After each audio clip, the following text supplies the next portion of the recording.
Evacuate the island. She's a highly intelligent animal.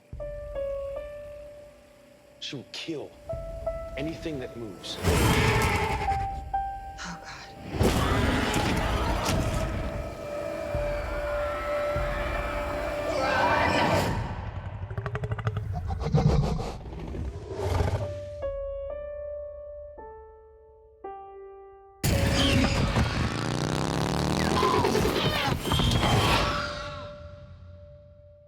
Hey, what's up, guys? This is Worse. We're going to be reviewing Jurassic World. 2 and 3 take place on a different island. The fourth one goes back to the park where the first one took place. Where they've rebuilt the park as Jurassic World instead of park. And as you know, in the first one, Jurassic Park was going to be a park, but they didn't. It was in the beta phase. These explorers and everything. That's why Hammond wanted to show them this, like, hey, I got something special that's opening soon, and then everything went to crap.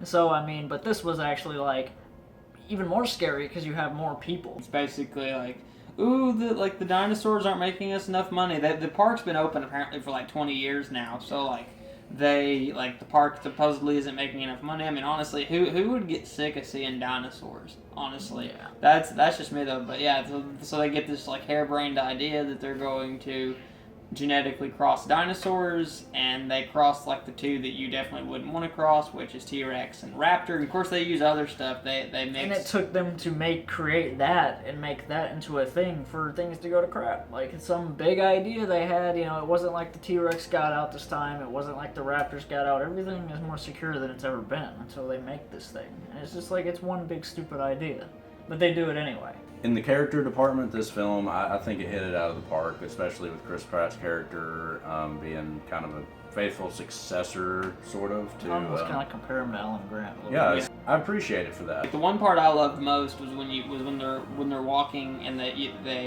have the torch. They make a torch out of an old dinosaur bone. They use the banner as the banner as the torch. Yeah, as the torch. And you see the raptor.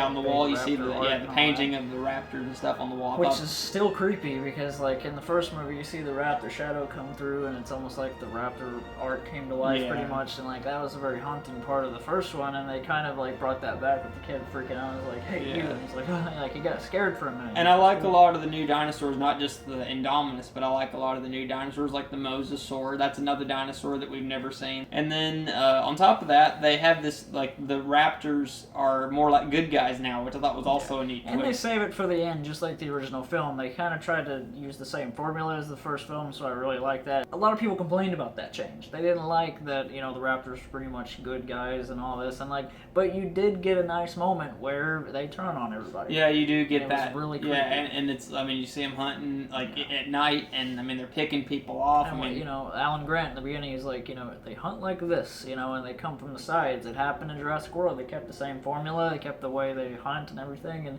to me that was really cool.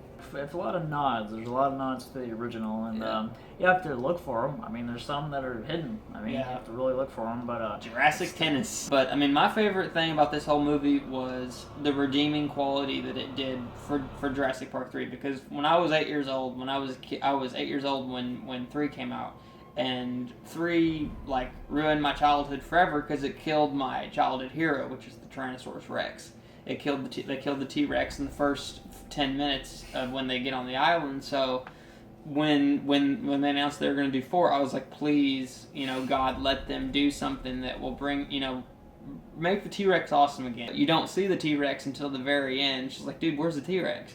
And then finally, when she has the flare and the raptors are, fighting the Indominus. They didn't have to make that the original T-Rex, but it was cool. It was a nice nod, because I figured, this is going to be a younger T-Rex coming out, and it's just a T-Rex in the film. It wouldn't matter because it would look the same and everything, but it was kind of cool that they went ahead and made it the original T-Rex from Jurassic Park 1. That third act, it does kind of drop for me. The climax is definitely my favorite part. I love that whole ending climax because not only did the T-Rex come back, I thought it was cool that you kind of...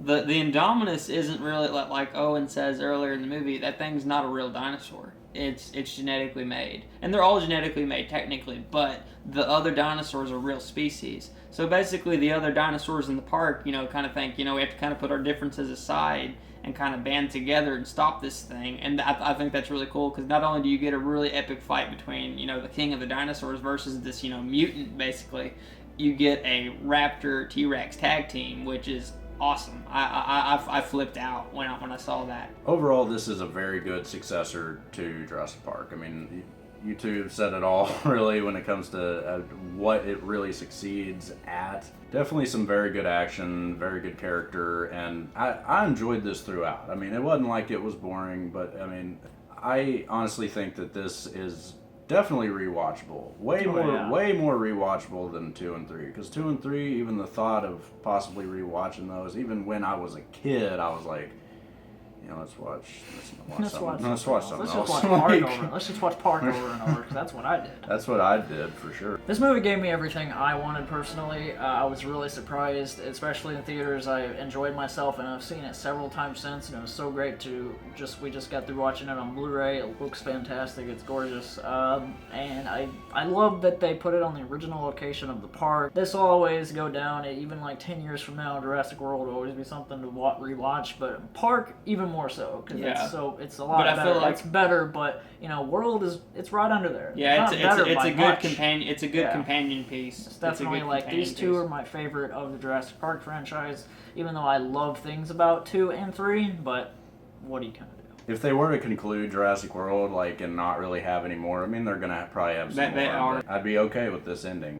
Thanks so much for watching, guys. This was our review on Jurassic World. Definitely let us know in the comments what you think about it, and also just like discuss, because we love discussing movies with you guys. And we do read those. We do read them. Don't forget to hit that like button, subscribe, become a worst friend today. Hit the subscribe button to do that, and definitely check out more reviews and reactions, trailer reactions from us. We do classic movies and new films, so keep in touch with us. Thanks, See you next time.